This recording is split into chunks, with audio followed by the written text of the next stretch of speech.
Unified 911, anong matutulong namin sa'yo? Anya ti maitulong mi ken kapo. Anong may tatabang ko sa Unsay imo? akong ikatabang nimo? Ngini makadabang na misal ka no. Sa anumang wika o dialekto, may tulong na darating sa iyo.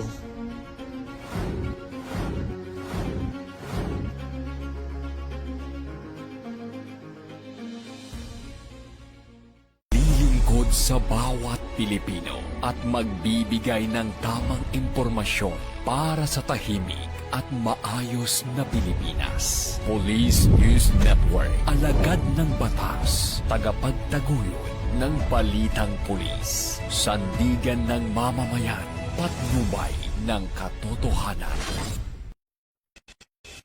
La Campo Crame, maghahatid ng pinakahuling kaganapan at nagbabagang balita. Ito ang PNN Police News Network.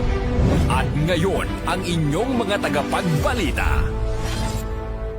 Magandang araw, Bagong Pilipinas. Ako ang inyong tagapagbalita, tagataguyod ng Balitang Polis, NUP Loreto Bonifacio Concepcion.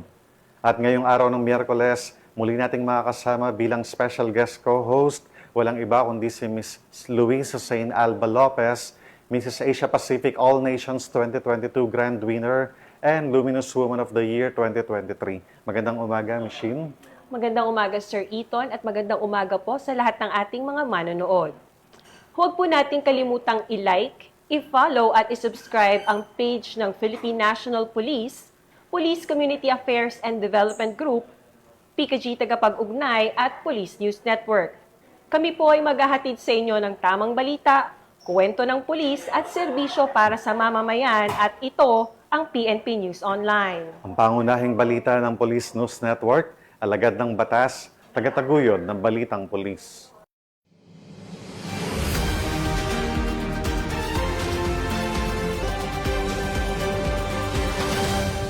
Narito ang mga balitang dapat niyong abangan.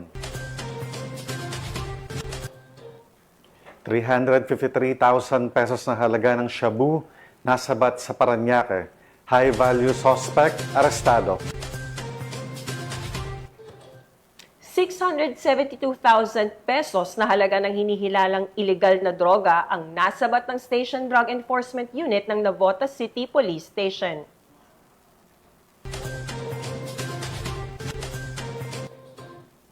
Top 3 city-level most wanted person, arestado sa kasong statutory rape at act of lasciviousness sa Davao City.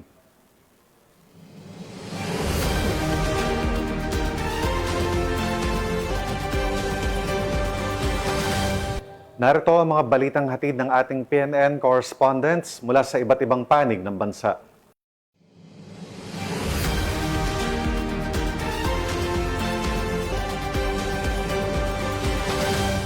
Simulan natin ang balita mula sa bahagi ng Luzon.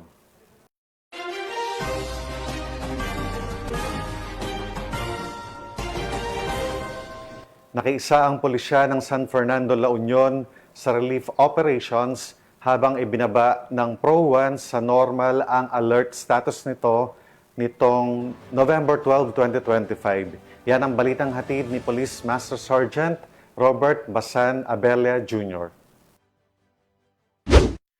Bilang bahagi ng pagbabalik tanaw sa naging pagtugon sa Bagyong Uwan, tampok ang kabayanihan at malasakit ng mga tauhan ng City of San Fernando Police Station na noong Nobyembre 10, 2025 ay aktibong tumulong sa pamahalaang lungsod sa pagpapak at pamamahagi ng food packs para sa mga evacuees.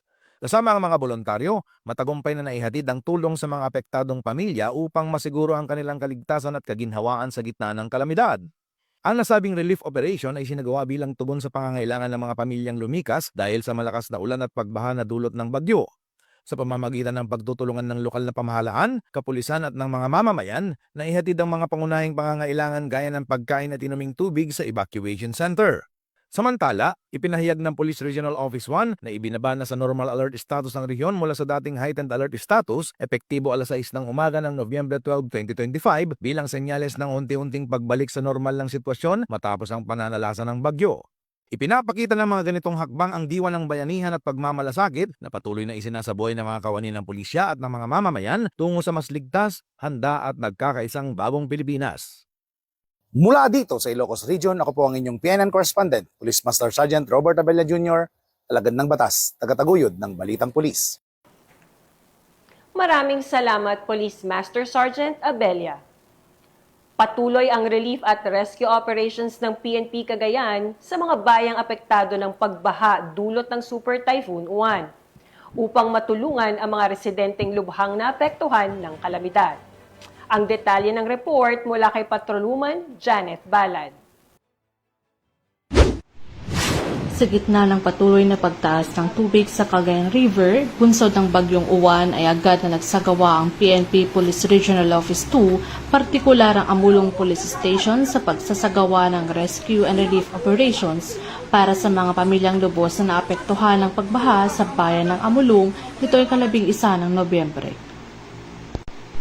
4 na barangay ang naabutan ng tulong, kabilang dito ang Barangay Dafunganay, Palako, Bakuwit at Bawan na sadyang lubog dahil sa patuloy na pagtaas ng tubig.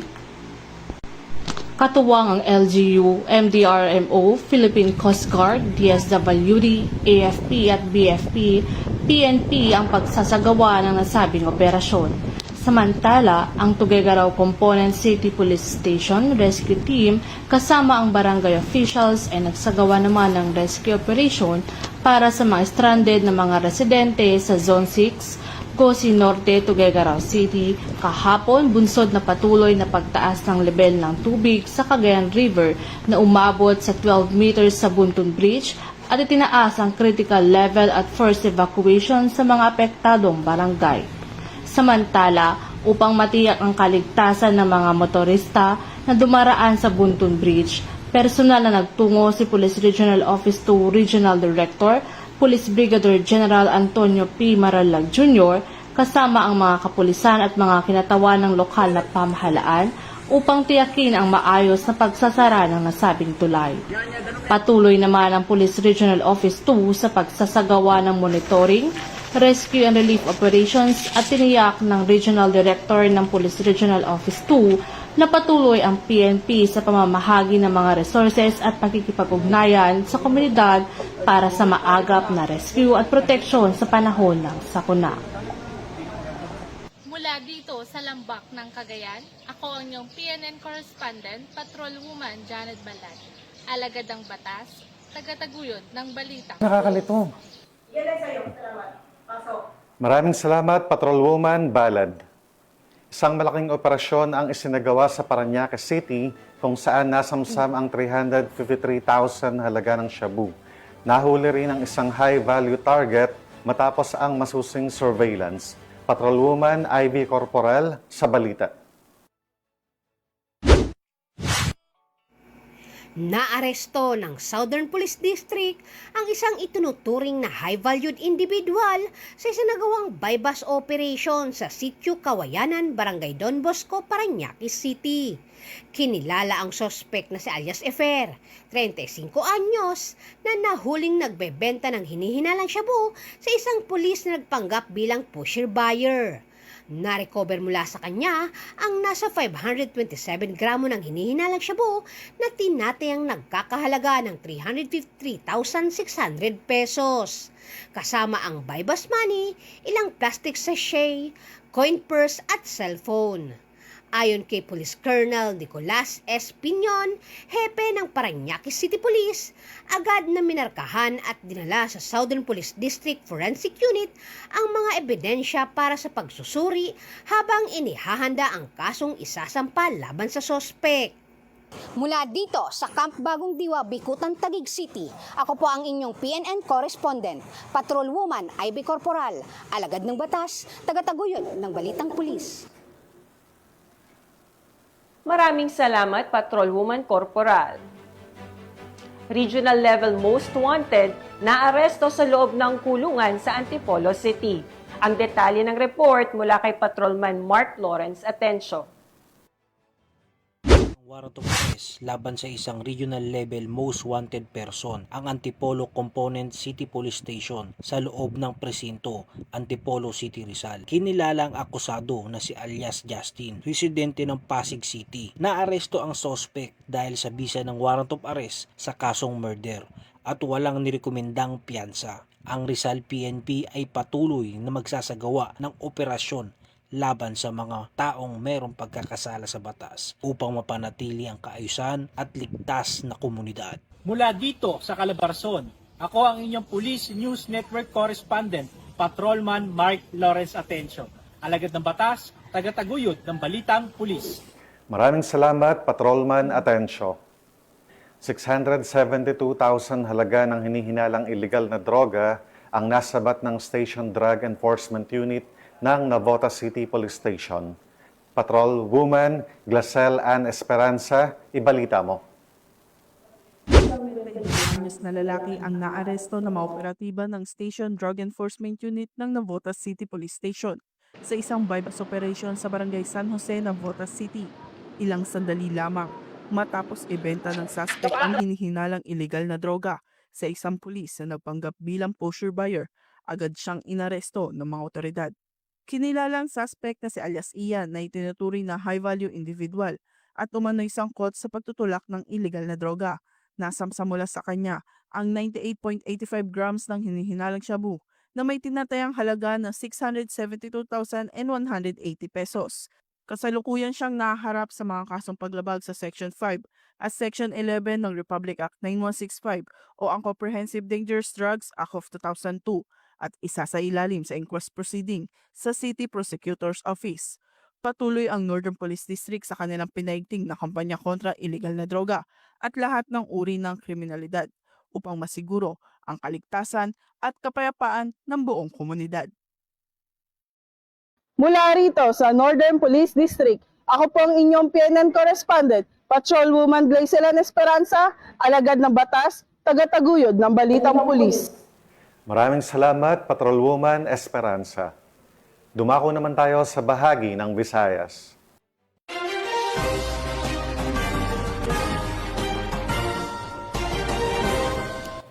Ipinamalas ng Police Regional Office 6 ang kanilang makabago at epektibong kakayahan sa mga operasyon sa pagbisita ni Major General Michael G. Samson.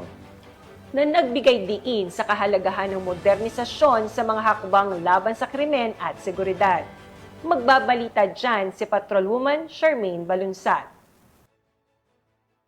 Pinamalas ng Police Regional Office 6 ang kanilang makabagong kakayahan sa operasyon sa pagbisita ni Major General Michael Samson, Commander ng 3rd Infantry Division ng Philippine Army, sa pamamagitan ng serya ng demonstrasyon na gumagamit ng makabagong teknolohiya na nagpapakita ng patuloy na modernisasyon ng mga operasyon ng pulisya sa Western Visayas na ginanap sa Camp General Martin Chupelo B. Delgado, Port San Pedro, Iloilo City. Nito lamang ika-10 ng Nobyembre taong kasalukuyan. Isa sa tampok ng aktibidad ang paggamit ng drone technology na nagpakita ng liksi at kakayahang umangkop sa iba't ibang sitwasyon sa operasyon. Binibigyang diin nito ang mahalagang papel ng mga drone sa mga special weapons and tactic missions sa pagpapataas ng situational awareness, koordinasyong taktikal at real-time intelligence gathering na mahalaga sa tagumpay ng operasyon at kaligtasan ng mga tauhan. Ipinakita rin ng Police Regional Office 6 ang kanilang 5-minute response capability na patunay ng kanilang kahandaan sa agarang pagresponde sa anumang insidente o emerhensya. Ipinapakita nito ang kanilang matibay na pangako sa mabilis, organisado at epektibong pagtugon upang mapanatili ang kapayapaan at kaligtasan ng publiko. Sa kabuuan, ang aktibidad ay hindi lamang nagsilbing pagpapakita ng mga makabagong teknolohiya na ginagamit ng Police Regional Office 6, kundi naging daan din upang patatagin ang ugnayan at kooperasyon sa pagitan ng Philippine National Police at Armed Forces of the Philippines sa pagsulong ng kapayapaan, seguridad at kaayusan sa buong Western Visayas. Mula dito sa Western Visayas, ako ang inyong Police News Network Correspondent, Patrolwoman Charmaine Balunsat, alagad ng batas, tagataguyod ng Balitang Pulis. Maraming salamat, Patrolwoman Balunsat. Nagpahayag ng kanyang buong suporta si Police Brigadier General Rodrigo Maranan para sa mga komunidad na nasalanta ng bagyo at tiniyak ang tuloy-tuloy na ayuda at pagtulong sa mga apektadong pamilya. Nakatutok dyan si Patrolwoman Flora May Asares. Matapos ang paghagupit ni Bagyong Tino sa bahagi ng Cebu, agad na pinakilos ni Police Brigadier General Drico A. Maranan, Regional Director ng Pro 7, ang mga tauhan ng Police Regional Office 7 upang tumulong sa mga apektadong komunidad. Pinangunahan din niya ang mga on-site inspection at nag-coordinate ng mga relief operations upang matiyak na ang kinakailangang tulong ay makarating kaagad sa mga residenteng nasalanta. Noong Nobyembre 10 ng taong kasalukuyan, personal na binisita ni Police Brigadier General Maranan kasama si Police Colonel Abubakar Mangilin Jr., Provincial Director ng Cebu Police Provincial Office, ang Garden Blooms at Villa Azalea Subdivisions sa Barangay Kotkot, Liloan, Cebu. Dalawa sa mga lugar na lubhang naapektuhan ng bagyo. Ang pagbisita ay naglalayong masuri ang lawak ng pinsala, pangasiwaan ang patuloy na paglilinis at mga relief operation, at tukuyin ang karagdagang suporta na kinakailangan ng mga residente. Ang mga kapulisan ng CPPO at mga kalapit na istasyon ay aktibong tumutulong sa pamamahagi ng relief goods, pamamahala ng trapiko at pagpapatrolya upang mapanatili ang kaligtasan at kaayusan sa mga evacuation at recovery sites. Nagdagdag tayo ng search team sa lugar at tayo ay nakipag-ugnayan na rin sa Philippine Coast Guard at nagbigay ng dalawang additional na search dog ang Philippine Coast Guard. Gayon din ay tayo ay naka-request ng additional isang search dog pa sa EOD K9 sa Camp Crame. Para mapabilis yung ginagawa nating paghahanap doon sa marami pa nating nawawalang mga kababayan. Habang nagpapatuloy ang mga pagsisikap sa pagbangon, nananatiling matatag ang Pro 7 sa pangako nitong suportahan ang pananaw ng pamahalaan sa pamamagitan ng aktibong serbisyo publiko, pagtugon sa kalamidad at pakikipagtulungan sa komunidad. Sa ilalim ng pamumuno ni Police Brigadier General Maranan, tinitiyak ng komanda ang presensya ng mga pulis sa rehiyon ay nararamdaman hindi lamang sa pamamagitan ng pagpapatupad, kundi sa pamamagitan din ng mahabagi ng paglilingkod na nakakatulong sa buhay ng mga apektado. Mula dito sa Central Visayas, ako ay inyong Police News Network Correspondent, Patrolwoman Farame Asares, alagad ng batas, tagataguyod ng Balitang Pulis.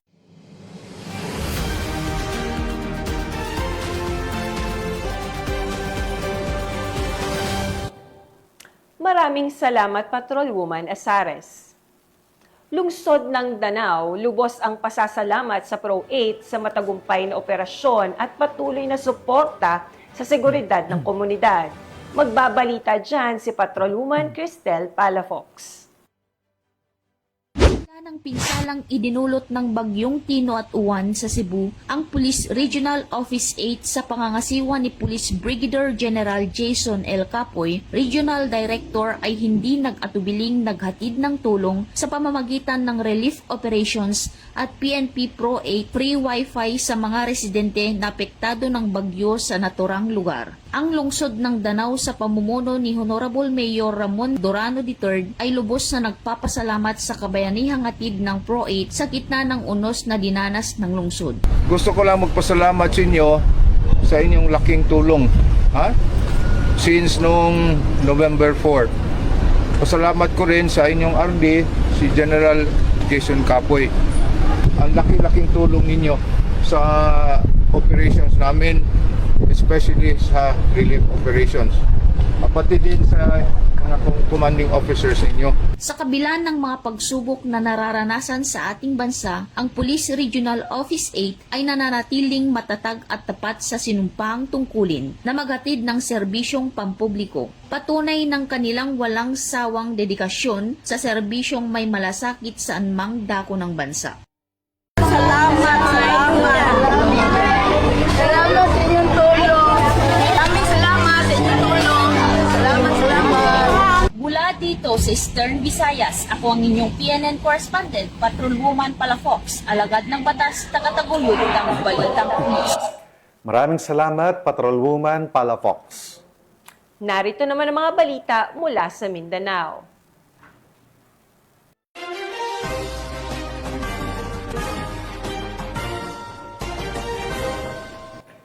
Isang operasyon na isinagawa sa Davao City, 3 kilalang individual mula sa pangunahing lungsod ng bansa. Ang inaresto dahil sa kasong statutory rape at act of lasciviousness. Alamin ang iba pang impormasyon mula kay Patrolwoman Queenie Babes Arendain. Arestadong isang individual sa patunay sinasagawang manhunt Charlie operation ng mga tauhan ng Baguio Police Station. Nito lamang ika-11 ng Nobyembre taong kasalukuyan sa barangay Tawan-Tawan, Baguio District, Davao City. Kinilala ni Police Major Lisandro G. Bernardo, Station Commander ng Baguio Police Station ang suspect na si alias Opog, na pawang residente ng nasabing lugar at tinaguri ang top 3 city-level most wanted person.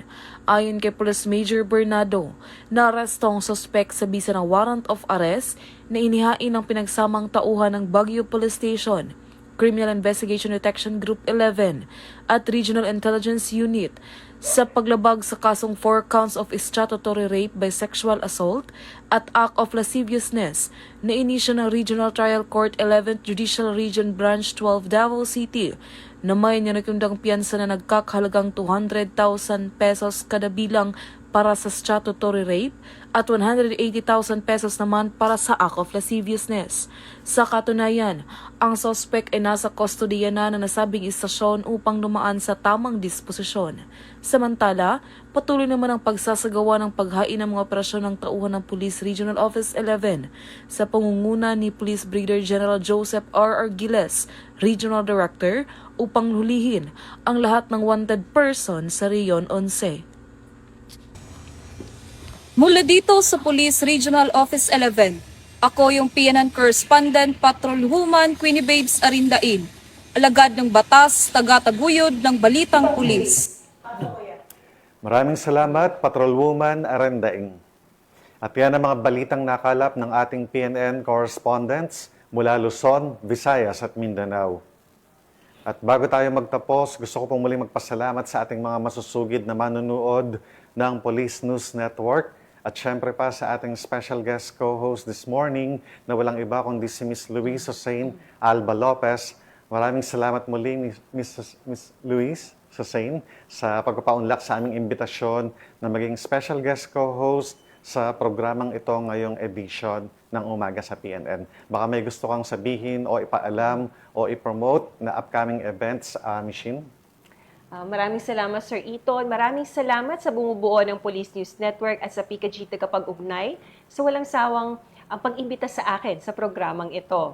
Pinapasalamatan at binabati ko din po si Acting Chief PNP, Police Lieutenant General Jose Melencio Nartates Jr., Police Major General Roderick Augustus Alba, the Director for Police Community Relations, sina Police Brigadier General Vina Habana Guzman, Police Brigadier General Marvin Joe Chiday Saro, Police Colonel Joel Serrano, Police Colonel Adonis Guzman at Police Colonel Joel Ada. Sa lahat ng personnel ng Police Community Affairs and Development Group at sa lahat ng magigiting na pulis sa buong bansa, maraming salamat sa inyong serbisyo para sa isang ligtas na pamayanan. At mga ka-PNN, 43 days na lang at Pasko na.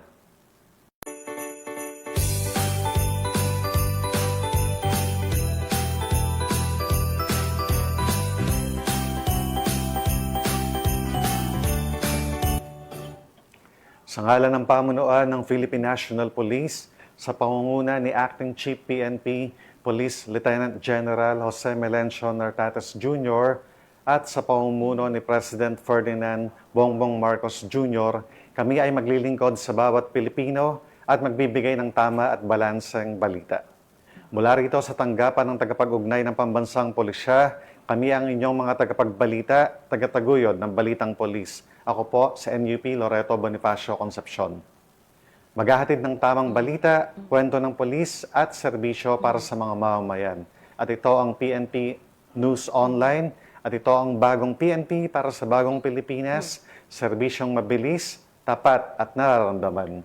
At ako naman po, Miss Louise Hussein Alba Lopez, Mrs. Asia Pacific All Nations 2022 Grand Winner, and Luminous Woman of the Year 2023. Maghahatid ng tamang balita, kwento ng pulis at serbisyo para sa mamamayan at ito ang PNP News Online. Ang pangunahing balita ng Police News Network.